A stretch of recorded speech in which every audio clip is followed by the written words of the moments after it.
మాధవవరం చాలా అందమైన గ్రామం. ఆ ఊరి చివరన ఉండే తాతల నాటి వేప చెట్టు ఆ గ్రామానికే అందం.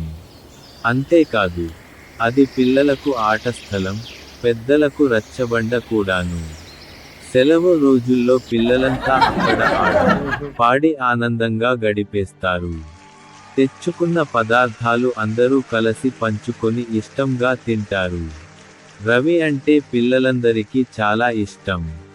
రవి చాలా బాగా పాటలు పాడుతాడు. అయితే రవి నడవలేడు. వాళ్ళ అక్క లత రవిని చక్రాల కుర్చీలో అక్కడకు తీసుకొని వస్తూ ఉండేది. ఆ రోజు సెలవు కావడంతో ఆనంద్, శామ్యూల్ వేప చెట్టు కిందకు చేరారు. వాళ్ళిద్దరూ తమ మిత్రుల రాక కోసం ఎదురు చూస్తున్నారు. వసంత ఋతువు కావడంతో వేపపూత రాలి నేలంతా తెల్లగా పరచుకొని ఉంది. ఆ పక్కనే ఉన్న మామిడి చెట్టుకు గుత్తులు గుత్తులుగా కాయలు వేలాడుతూ కమ్మని వాసన నిస్తున్నాయి. అదిగో లత, రవి వస్తున్నార్రా. వాళ్ళు బుట్టలో ఏవో తెస్తున్నార్రా, అడుగుతా ఉండు. లత రవిని అక్కడికి చక్రాల కుర్చీలో తీసుకుని వచ్చింది. లత శామ్యూల్ని ఇలా అడిగింది. ఏరా, అప్పుడే వచ్చేశారా? ఏం చేస్తున్నారా? ఏం తెచ్చారు మీరిద్దరూ? చెప్పండి. నేను బెల్లం ముక్కలు తెచ్చానక్క. ఆనంద్ జామకాయలు తెచ్చాడు. ఇంతకు మీరేమేమి తెచ్చారు? బుట్టలో చాలా వస్తువులు తెచ్చినట్టున్నారే. చాలా తెచ్చాము, కూర్చోండి. ఆనంద్, నువ్వు వెళ్ళి కొన్ని బాదాం ఆకులు ఏరుకొని తీసుకురా పో. ఆనంద్ గబగబా వెళ్ళి, ఆ పక్కనే రాలిన బాదాం ఆకులు ఏరుకొచ్చాడు. వాటిని పక్కన ఉన్న పొలంలోని పంపునీటిలో కడిగి తెచ్చాడు శామ్యూల్. ఆకులు పరచుకొని తెచ్చుకున్న పదార్థాలు పంచుకోసాగారు మిత్రులు. అబ్బా, పూర్ణం బూరెలు, గారెలు, పరమాన్నం నాకు ఎంత ఇష్టమో. ఈ రోజు ఉగాది పండుగ కదా, మా అమ్మ చేసింది. వీటన్నింటికంటే ముందు ఉగాది పచ్చడి తినాలి. ఇదిగో చేతులు చాచండి. ఎలా ఉందో చెప్పండి. అరే, భలేగా ఉంది ఉగాది పచ్చడి. తీయ తీయగా, పుల్ల పుల్లగా, చేదు చేదుగా, వగరు వగరుగా. వావ్, నాకు బాగా నచ్చింది. ఇంకొంచెం పెట్టు రవి.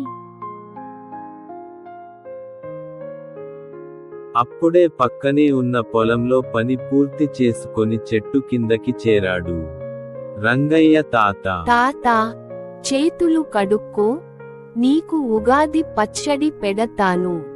తిందువుగాని, తరువాత పూర్ణాలు, గారెలు కూడా పెడతాను.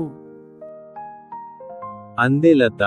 రంగయ్య తాత చేతులు కడుక్కొని లత పెట్టిన ఉగాది పచ్చడి తిన్నాడు.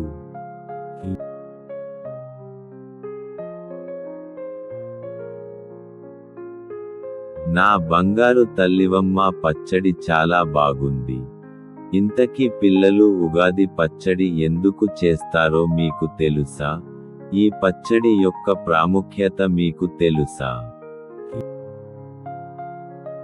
తెలియదు తాతయ్య, నువ్వే చెప్పు, మేము తెలుసుకుంటాం. ఉగాది తెలుగువారి తొలి పండుగ. ఈ పండుగతోనే తెలుగు సంవత్సరం మొదలవుతుంది. అందుకే దీనిని తెలుగు సంవత్సరాది అని, యుగాది అని పిలుస్తాము. పచ్చడి గురించి చెప్పు తాత అని అడిగాడు ఆనంద్ మధ్యలో కల్పించుకుంటూ. అప్పుడు లత అతని మీద కోప్పడుతూ ఇలా అంది. నీకెప్పుడు తిండి గోలే, తాతని చెప్పని, మధ్యలో అడ్డుపడకు. తాతతో సహా వారంతా నవ్వారు ఆ మాటకి. తాతయ్య ఉగాది పచ్చడి విశిష్టత గురించి ఇలా వివరించారు. చెబుతున్నా, వేపపూత, లేత మామిడి ముక్కలు, కొత్త చింతపండు, కొత్త బెల్లం, ఉప్పు, కారాలను కలిపి ఉగాది పచ్చడి చేస్తారు. పిల్లలు దానిలో చేదు, వగరు, తీపి, ఉప్పు, కారం ఇలా 6 రుచులు ఉంటాయి. ఈ పచ్చడినే దేవుడికి నైవేద్యంగా పెడతారు. ఈ పచ్చడిలో వివిధ రుచులు ఉన్నట్లే మన జీవితంలో కూడా బాధలు, కష్టాలు, సుఖాలు, సంతోషాలు కలగలసి ఉంటాయని, వాటినన్నింటిని మనం సమానంగా తీసుకోవాలని దీని భావం. అర్థమయ్యిందా పిల్లలు? అవును తాత, వీటిని షడ్ రుచులు అంటారని మా టీచరు చెప్పారు. సరే నాయనా, కాసేపు ఆడుకొని ఇంటికి వెళ్ళండి.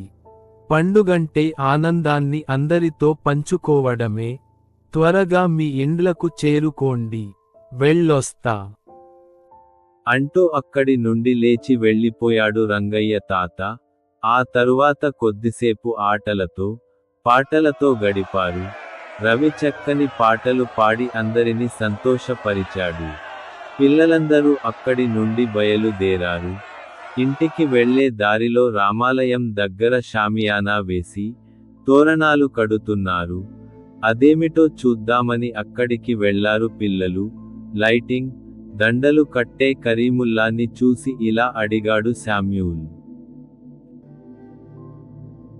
కరీం మామా, ఎందుకు ఇవన్నీ కడుతున్నారు? ఏమైనా ఫంక్షన్ జరుగుతోందా లోపల? మేము వెళ్ళొచ్చా?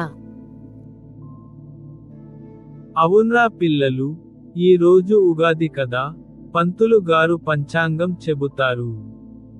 అంటే కొత్త సంవత్సరంలో వాతావరణ వివరాలు, దేశ విదేశాల్లో జరిగే విశేషాలను ముందుగానే చెబుతారన్నమాట. తెలిసిందా? మీరు కూడా వెళ్ళి వినండి, తెలుస్తుంది. ఓ అలా అయితే మేము ఇక్కడే ఉండి వినేసి వెళ్తాము. పదండి, అక్కడ ఉన్న కుర్చీలలో కూర్చుందాం.